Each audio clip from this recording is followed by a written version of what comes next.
to this right here. I need everybody to like come forward. So. Good job. Yeah. Staff, come forward. All right. So, hello Democrats, hello everybody else, staff, elected, candidates, supporters, donors, citizens. Welcome to the event. I have either the great fortune or misfortune of starting you off. And starting us off. That's fortunate.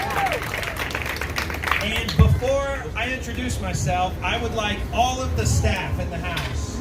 If you work for a campaign, the party, the coordinated, if you make it happen, I need you to raise your hand right now.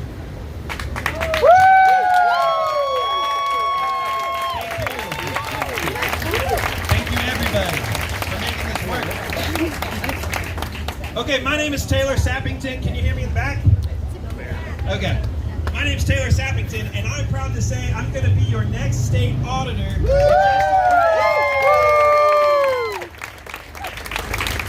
And as your state auditor, I'm very proud to say that we will most definitely balance the books and catch the crooks. Okay? And I'm very excited to be part of a very exciting ticket, an exciting evening. This speaker is struggling a little bit, so that's why you can hear every breath I'm taking. But I want to start off by talking a little bit about my race. So, state auditor. Most of you are going to say, what the heck? Do we have a state auditor? Right? Barely. But not now. Thank you. And one of the reasons that I need you to know about the state auditor's race is first and foremost, Ohio has been ranked the most corrupt state in the country by the FBI. We have begun to outdo places like Chicago, Nevada, New Jersey, places that are famous, infamous for their corruption. We have politicians that take bribes and then report it on their campaign finance and pass laws that raise all of our electric bills simply because some rich folks wanted more profit from poor folks, right? And we have office holders like Dave Yost, the heinous Dave Yost. Wow, not a lot of fans of Dave Yost here. And we have folks like Keith Faber and Mr. Yost who have done nothing to hold Governor DeWine, Lieutenant Governor Houston, and these very powerful companies and politicians who took bribes, and they did take bribes. They've done nothing to do anything about it, okay? So we deserve a state auditor who's going to do something about it. And who's going to start on day one like I did in my hometown. And secondly, I know you didn't come here to hear about dollars and cents and bribes in the state house, but it's important. But secondly, you may not know the state auditor sits on the redistricting commission. And if you care about fair maps and competitive maps and democracy, if you care that they were struck down, Keith Faber, Frank LaRose, Governor DeWine, were struck down by the Supreme Court once, twice, 3 times, 4 times, 5 times. Every time they put unfair, unconstitutional maps forward, they were struck down. And what'd they do anyway? They passed it anyway.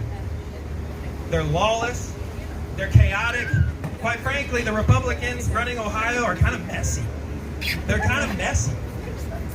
And so that's about my race. I want to tell you a little bit about myself. I'm 31 years old, and I'm proud to be the second youngest person to run for statewide office in Ohio's history under our Senator Sherrod Brown, who was the youngest.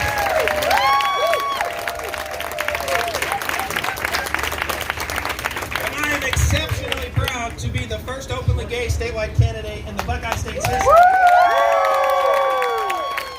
Because we deserve leadership who gets it, is us, and will fight for all of us. Not fight for extremism and radicalism and attacks on everyone, quite frankly. And secondly, on that point, I want to make sure that somebody in this space, somebody in one of the spaces I've been in is the second and the third and the fourth and the fifth. There you go. And we elect regular people, the kind of people we deserve. Okay? And I'm almost done, I promise. But I also am unafraid. I'm also pro-democracy. I'm anti-corruption, and I'm a person of integrity. In fact, I'm very proud. I want to make sure I point out I've got not just my mom here, but my dad and my brother and stepdad and some wonderful people who helped raise me, okay?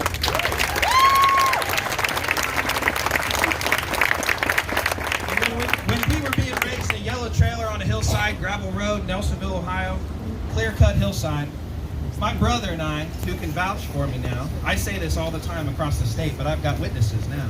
I got receipts. We were taught two things, and really three things. First is, you got to work twice as hard to get half as far when you're poor in Appalachia, and quite frankly, a regular Ohioan. When your last name's not DeWine and you can get yourself a seat on the Supreme Court because your dad runs the state, you got to work twice as hard, 3 times as hard, 4 times as hard. And that's an important lesson I want you to know about our family. And secondly, it's you have to be a person of integrity. You know, like my mom said, even though we were poor, we didn't own the house we were in. I remember the night the car was repossessed. She said, if you're not good for your word, if you're not an honest person, you've really got nothing at all. You can be Elon Musk and own Twitter, but if you weren't a person, an honest person people can depend on, you ain't got nothing in this world. Nothing. Something that some of our statewide electeds could learn a little bit about, right? Yep. And the reason I bring this up is because I've been struck recently about the quote from Raphael Warnock, America's second best senator. Second best? Third once we elect Tim Ryan. That's him right.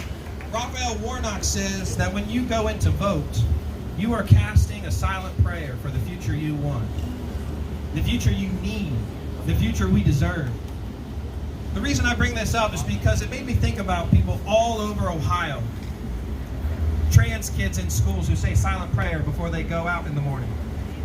Women who are looking over top of tonight, looking over the counter at a pregnancy test, praying because they're not sure if they're going to be criminalized because they're pregnant in the state of Ohio.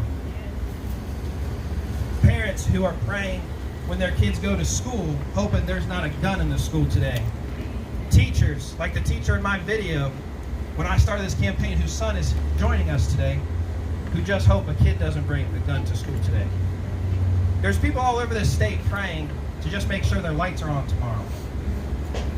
And they're doing these things, quite frankly, because of something our next governor, Nan Whaley, our next governor, Nan Whaley, says all the time, which is, Ohio, we deserve better. We deserve better than this. We deserve better than just hoping and praying we're going to make it to the end of the day alive today, or that we're going to go to a bar today and survive. We deserve better. And so I want to go back to Raphael Warnock's quote. When you go to the voting booth, cast that prayer, cast that ballot for a better future, the future we deserve.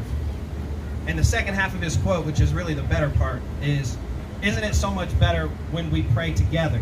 When we go and vote together for that future, which is my plug for bring 5 friends, 10 friends, and of course canvas this weekend, because this is the moment you got to do it. Right? This is the moment you got to do it. So I'm going to be honest, I don't even know who I'm introducing.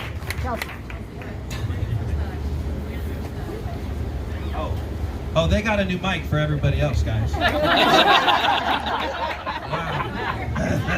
Okay. Way to be first. So, I just want to say thank you for coming. You've got some exciting folks to hear from. Nan Whaley and Cheryl Stevens, your next leaders of Ohio. Senator Sherrod Brown. So many other folks. I'm Taylor Sappington, and I will be your next state auditor. And Chelsea Clark, your next Secretary of State, is up next. Thank you.